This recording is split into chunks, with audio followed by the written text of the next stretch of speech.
पनवेल परिसरातून एक धक्कादायक घटना समोर आली आहे। पनवेल शहरातील एका खासगी रुग्णालयात उपचार घेत असलेला आरोपी अचानक पळून गेल्याने पोलीस दलात खळबळ उडाली आहे। मिळालेल्या माहितीनुसार खुटार येथील राजकुमार म्हात्रे याच्यावर सप्टेंबर 2025 मध्ये गंभीर स्वरूपाचा हल्ला होता।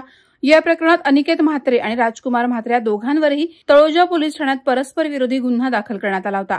त्या घटनेनंतर राजकुमार म्हात्रे याच्यावर पनवेलमधील एका खासगी रुग्णालयात उपचार सुरू होते। 10 ऑक्टोबरच्या सायंकाळी जेव्हा पोलीस अधिकारी रुग्णालयात पोहोचून राजकुमार म्हात्रे याला ताब्यात घेण्याच्या तयारीत होते, त्याचवेळी राजकुमार म्हात्रेने आश्चर्यकारकरित्या रुग्णालयातून पलायन केलं।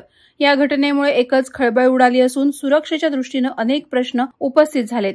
या घटनेनंतर तळोजा पोलिसांनी तात्काळ नाकाबंदी करून शोध मोहीम सुरू केली आहे।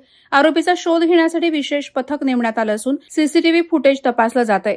यातून काही खुलासे पोलिसांच्या हाती लागल्याचं समजतंय। रुग्णालयातील कर्मचाऱ्यांचीही चौकशी केली जात असल्याची माहिती मिळत आहे। वादळवारा लाईव्हसाठी न्यूज ब्युरो पनवेल। नवी मुंबई व रायगड जिल्ह्यातील ताज्या बातम्या आणि घडामोडींसाठी सबस्क्राईब करा वादळवारा लाईव्ह चॅनल आणि दाबा बेल आयकॉन।